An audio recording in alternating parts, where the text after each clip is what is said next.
नमस्कार। आपल्या सगळ्यांनाच माहिती आहे की मांसाहारी पदार्थातून आपल्याला खूप मोठ्या प्रमाणावर प्रोटीन मिळत असतं, पण तितकंच प्रोटीन शाकाहारी पदार्थातून मिळतं का याच्याबद्दल न्यूट्रिशनच्या फील्डमध्ये मोठ्या प्रमाणावर कॉन्ट्रोवर्सी चालत आलेली आहे। अगदी रोजच्या प्रॅक्टिसमध्ये जर कुठल्या पेशंटला सांगितलं की तुमचा आहार थोडा चांगला करा, त्यामुळे तुमच्या तब्येतीला फायदा होईल, त्याच्यामध्ये प्रोटीन पण वाढवा, तर लगेच पेशंट म्हणतात की आम्ही एकतर मांसाहार करतच नाही किंवा मांसाहार तेवढ्या जास्त प्रमाणात करत नाही, तर आम्हाला तेवढंच प्रोटीन शाकाहारी पदार्थांच्या मधून मिळेल का? तर हा नेहमी पडणारा प्रश्न, अनेकांना पडणारा प्रश्न आहे आणि त्याचंच उत्तर आपण या व्हिडिओमध्ये शोधणार आहोत। प्रोटीन आपल्या शरीरातील एक महत्त्वाचं मॅक्रोन्यूट्रिएंट म्हणून ओळखलं जातं। आपल्या पेशींचा विकास योग्य पद्धतीने होण्यासाठी, हार्मोन्स तयार करण्याकरता, स्नायूंचं आरोग्य राखण्याकरता आणि त्याचबरोबर सगळ्यात महत्त्वाचं म्हणजे रोग प्रतिकार क्षमता व्यवस्थित ठेवण्यासाठी आपल्याला प्रोटीन गरजेचं असतं। आपल्या वयाच्या वेगवेगळ्या टप्प्यावरती प्रोटीन वेगवेगळी भूमिका सुद्धा बजावतं। जसं की लहान मुलांच्या मध्ये त्यांचा शारीरिक विकास व्यवस्थित होण्यासाठी, प्रौढांच्या मध्ये त्यांच्या सगळ्या शरीरातील क्रिया व्यवस्थित मेंटेन करण्यासाठी, प्रेग्नन्सीमध्ये त्या गर्भाची वाढ व्यवस्थित होण्यासाठी आणि डिलिव्हरी झाल्यानंतर दूध व्यवस्थित बनण्यासाठी सुद्धा प्रोटीनच महत्त्वाचं आहे। मांस, मासे, अंडी ह्यातून आपल्याला पुष्कळ प्रमाणात प्रोटीन मिळत असतं। त्याचबरोबर शाकाहारी पदार्थ सुद्धा असे अनेक आहेत ज्याच्यातून आपण प्रोटीन मिळवू शकतो। मग नेमकं ह्यांच्यामध्ये फरक कुठं आहे? तर तो फरक आपल्याला आढळतो अमिनो ऍसिड्स मध्ये। प्रोटीनचे बिल्डिंग ब्लॉक्स म्हणून अमिनो ऍसिडला ओळखलं जातं। एकूण 19 प्रकारचे महत्त्वाचे अमिनो ऍसिड्स असतात आणि त्याच्यापैकी 9 अमिनो ऍसिड हे आपल्या शरीरात तयार होत नाहीत आणि त्यामुळे आपल्या आहारामध्ये ते 9 अमिनो ऍसिड असणं खूप आवश्यक असतं, म्हणून त्यांनाच इसेन्शियल अमिनो ऍसिड्स म्हणून म्हटलं जातं। पण उरलेले जे 10 अमिनो ऍसिड आहेत ते मात्र आपल्या शरीरामध्ये आपण स्वतःहून तयार करू शकतो आणि त्यामुळे ते आहारात असायलाच पाहिजेत असं नाही आणि त्यामुळे त्यांना नॉन इसेन्शियल अमिनो ऍसिड म्हटलं जातं। आता कुठल्याही पदार्थातून आपल्याला ज्यावेळेला प्रोटीन मिळत असतं त्यावेळेला ते प्रोटीन जास्त मिळणं जेवढं गरजेचं आहे त्याच्यापेक्षा जास्त गरजेचं त्या आहारातून किती अमिनो ऍसिड्स मिळतात हे बघणं गरजेचं आहे। थोडक्यात काय, तर ज्या पदार्थामधून आपल्याला प्रोटीन भरपूर मिळतं आणि त्याचबरोबर भरपूर अमिनो ऍसिड्स मिळतात त्या पदार्थाला हाय प्रोटीन रिच फूड म्हटलं जातं। पण ज्या पदार्थातून काही किंवा मोजके अमिनो ऍसिड मिळतात त्यांना गुड क्वालिटी प्रोटीन फूड असं म्हटलं जातं आणि ज्या पदार्थांच्या मधून खूप कमी प्रमाणात अमिनो ऍसिड मिळतात, जरी त्याच्यामध्ये प्रोटीन जास्त असलं तरीही त्यांना पुअर क्वालिटी प्रोटीन फूड असं म्हटलं जातं। हाय क्वालिटी प्रोटीन मध्ये दूध आहे, त्याचबरोबर अंड्याचा समावेश होतो।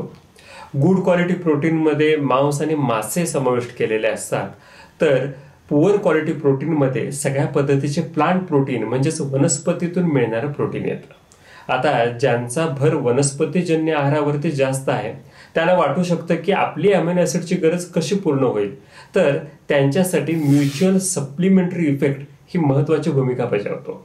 आता हे काय आहे, तर आपण ज्या वेळेला कुठलेही प्रोटीनयुक्त पदार्थ घेतो त्यावेळेला प्रत्येकातून वेगवेगळे अमिनो ऍसिड्स आपल्याला मिळत असतात। म्हणजेच समजा गव्हामधून काही अमिनो ऍसिड मिळाले तर आपल्याला उर्वरित अमिनो ऍसिड हे डाळीमधून मिळतात, त्यातूनही काही अमिनो ऍसिड जर उरले असतील तर ते आपल्याला पनीर आणि इतर दुग्धजन्य पदार्थातून सुद्धा मिळू शकतात।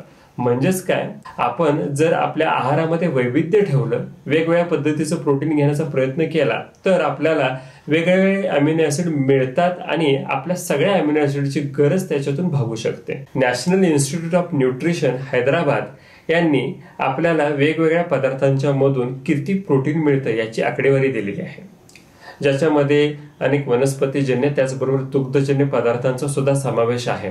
आणि हे पदार्थ जर आपण 100 ग्रॅम घेतले तर त्या प्रत्येक 100 ग्रॅम मागे किती ग्रॅम प्रोटीन आपल्याला मिळतं हे ह्या आकडेवारीतून आपल्याला समजून येतं। आता आपण वेगवेगळ्या आहारीय पदार्थांच्या मधून आपल्याला किती प्रोटीन मिळू शकतं हे बघूया।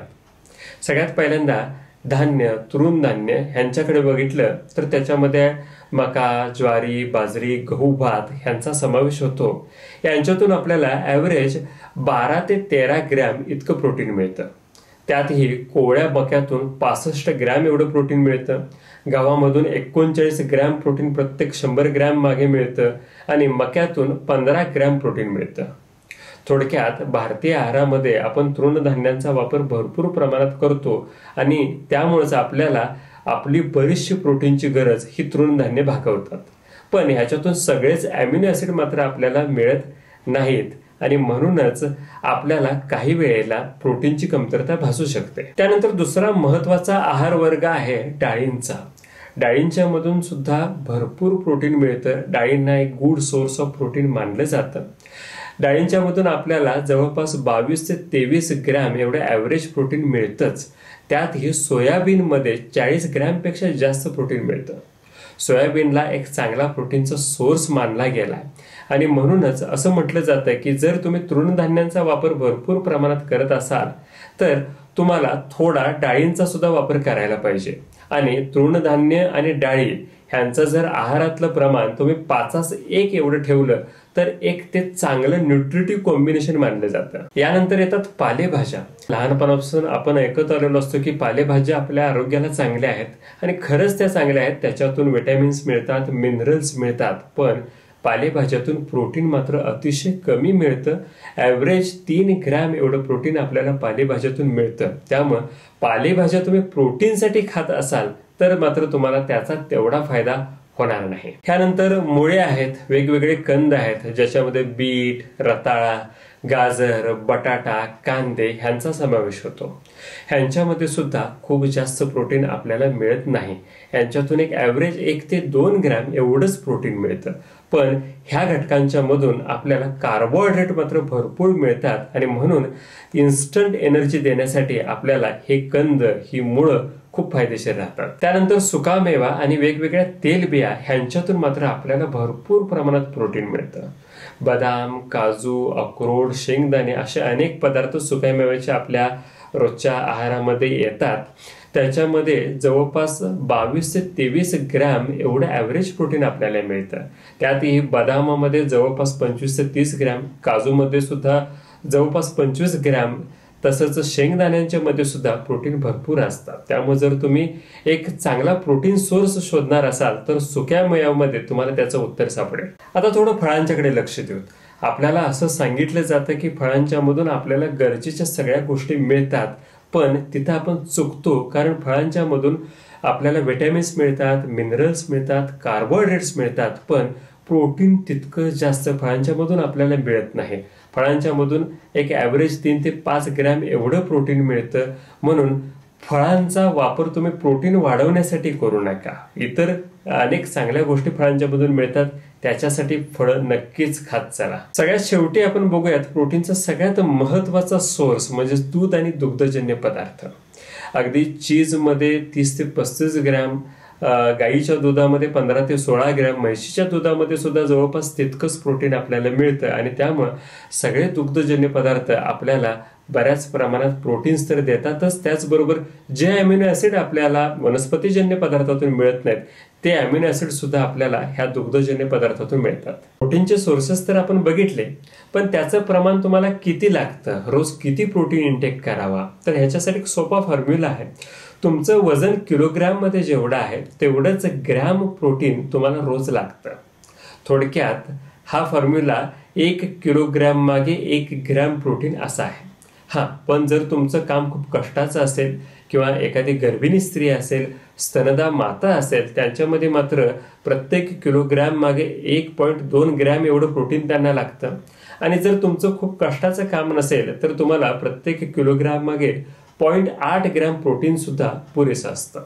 आता हा प्रोटीनचा इंटेक कसा मोजायचा, तर त्याच्यासाठी तुम्ही प्रोटीन डायरी एक घालू शकता आणि त्याच्यातून तुमच्या प्रोटीन इंटेकचा अंदाज घेऊ शकता.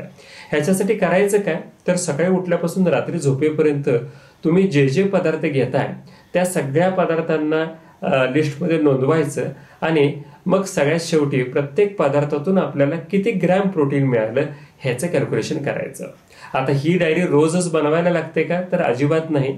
जर तुमच्या आहारामध्ये रोज विशेष बदल होत नसेल तर एकदाच तुम्ही तुमचं प्रोटीन इंटेक ह्या पद्धतीनं प्रोटीन डायरी घालून मोजा आणि मग तुमच्या लक्षात येईल की तुम्ही प्रोटीन व्यवस्थित घेताय की नाही.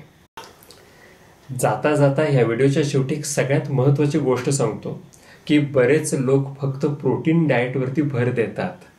तर प्रोटीन आपल्याला ऊर्जा देण्यासाठी बनलेला पदार्थ नाही आहे. त्याच्यामध्ये हार्मोन्स तयार करणे, अँटीबॉडीज बनवणे, वेगवेगळे एन्झाईम्स तयार करणे ही त्याची जबाबदारी आहे. आणि आपल्याला महत्त्वाचं ऊर्जा द्यायचं काम हे कार्बोहायड्रेट करत असतं. ज्या वेळेला हे कार्बोहायड्रेट आपल्या शरीरामध्ये कमी प्रमाणात आपण घेतो त्यावेळेला कार्बोहायड्रेटचंच काम काही वेळ फॅट करतात आणि फॅटद्वारे आपल्याला ऊर्जा मिळते. पण जर समजा तुम्ही कार्बोहायड्रेट फॅट खूप कमी प्रमाणात घेत असाल तर मात्र अशा वेळेला आपल्या शरीरात आपण जे घेतलेलं प्रोटीन आहे त्याच्यापासून ऊर्जा बनवली जाते. थोडक्यात काय, त्या प्रोटीनचं काम नाही तुम्हाला ऊर्जा देणं, त्याचं काम हे वेगळं आहे, त्याच्या ड्युटीज वेगळ्या आहेत. पण कार्बोहायड्रेट फॅट नसल्यामुळं त्याला आपल्याला ऊर्जा द्यायचं काम करावं लागतं आणि मग इथं प्रोटीनच्या एनर्जीचा एक वेस्टेज आपल्याला बघायला मिळतो. आणि म्हणूनच जर तुम्ही फक्त प्रोटीन घेत असाल तर तसं करू नका. तुमच्या आहारामध्ये कार्बोहायड्रेट, फॅट, प्रोटीन ह्या सगळ्याचा समावेश करा. म्हणजेच तुम्हाला ऊर्जा पण मिळेल आणि तुम्ही घेत असणारं प्रोटीन हे योग्य ठिकाणी वापरलं सुद्धा जाईल. मला आशा आहे की हा व्हिडिओ आणि प्रोटीनचे सोर्सेस तुम्हाला कळले असतील. पुन्हा नवीन व्हिडिओसही भेटूयात. तोपर्यंत इथंच थांबतो. धन्यवाद.